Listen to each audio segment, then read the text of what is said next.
When I walked into the lawyer's office that morning, my hands were cold and my heart was heavier than it had ever been. Dad was gone. And somehow, even grief didn't feel simple anymore. The air smelled of old paper and furniture polish. A thick silence filled the room. On one side sat my stepmother, Marianne, wearing her perfect black dress, pearls around her neck, and that same unreadable smile. She wasn't crying. She wasn't even pretending to. I sat quietly, trying to keep my voice from shaking. But before the lawyer could even open his file, Marianne leaned forward and said in that smooth, venom-coated tone, "Before we start, I just want to make something clear. Emily will not be part of this inheritance. My husband wanted me to take care of everything, and I intend to honor that." My breath caught in my throat. Did I hear that right? The lawyer blinked in confusion. "Mrs. Davenport, I think you might want to wait." But she waved her manicured hand. "No need. She's had enough already. It's time she learned what real life is like." I wanted to scream, "You're lying." But I couldn't. The pain was too raw. I had already lost my father.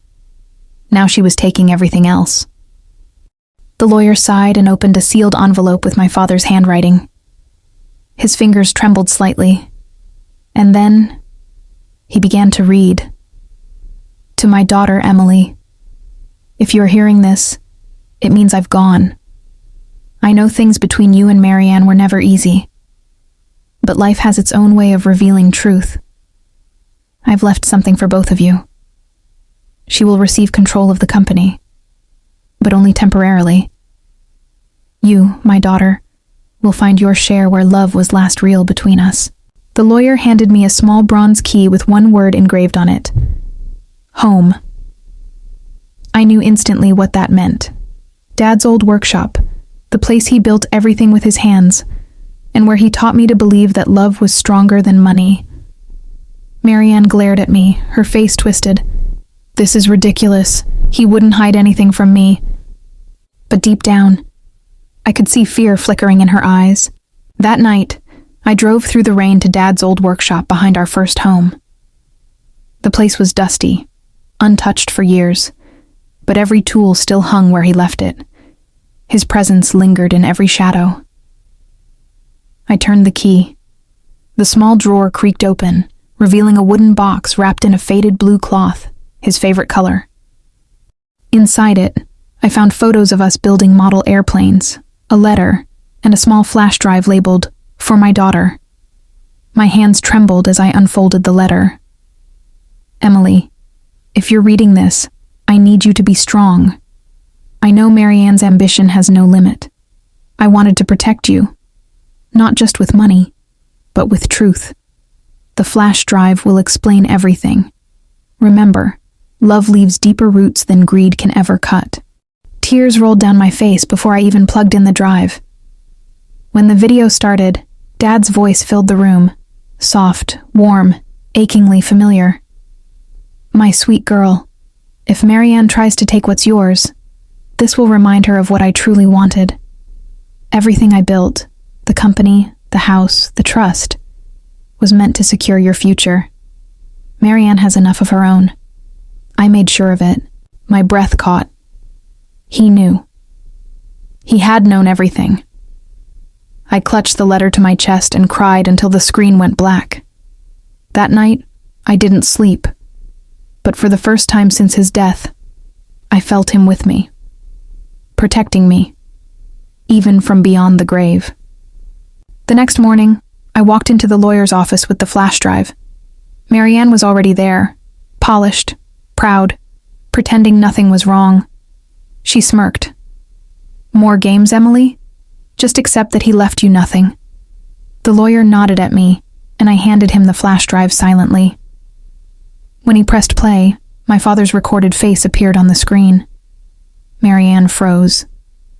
"Marianne," Dad's voice said firmly, "if you're watching this, it means you tried to take what doesn't belong to you. You always said you loved me, but love doesn't destroy what others cherish. You are not my executor. I changed that months ago. The real assets are protected, held in trust for Emily under her name alone. Marianne's face went white. No, that can't be true, she whispered. He told me. The lawyer interrupted softly. Mr. Davenport transferred all holdings 6 months prior to his passing. Legally, Miss Emily Davenport is now the beneficiary. The room was silent, except for Marianne's shaky breathing. I looked at her, the woman who had treated me like a stranger in my own house, and I finally felt no anger, only a calm, deep sadness. He gave you everything while he lived, I said quietly. But you never saw it. You just wanted more. She turned away, tears filling her eyes for the first time. He planned this, she muttered. He planned all of this. And maybe she was right. Maybe he did. But it wasn't revenge. It was justice. Weeks passed before everything was settled. The company shares were legally mine. But instead of taking control, I discovered something else. A charity my father had secretly built in my name. It was called the Davenport Foundation for Lost Hearts. He had been donating to orphanages, helping children who'd lost parents, like I would have been without him. That was his real legacy, not the money, not the mansion, but love that kept giving.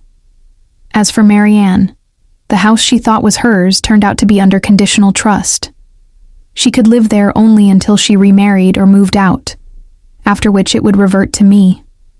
It didn't take long. Within a month, she sold the jewelry, the car, the house, and quietly disappeared. She didn't even say goodbye. I didn't need her to. One quiet evening, I visited Dad's grave. The sky was painted with gold and crimson as the sun sank low. I knelt beside his tombstone, my hand brushing his name carved in marble. You kept your promise, Dad, I whispered. You said love would win. And it did. The wind rustled through the trees, soft, almost like a voice, and in that moment, I felt him there. All the pain, the betrayal, the loneliness, it all faded, replaced by a peace so strong it made me smile through tears.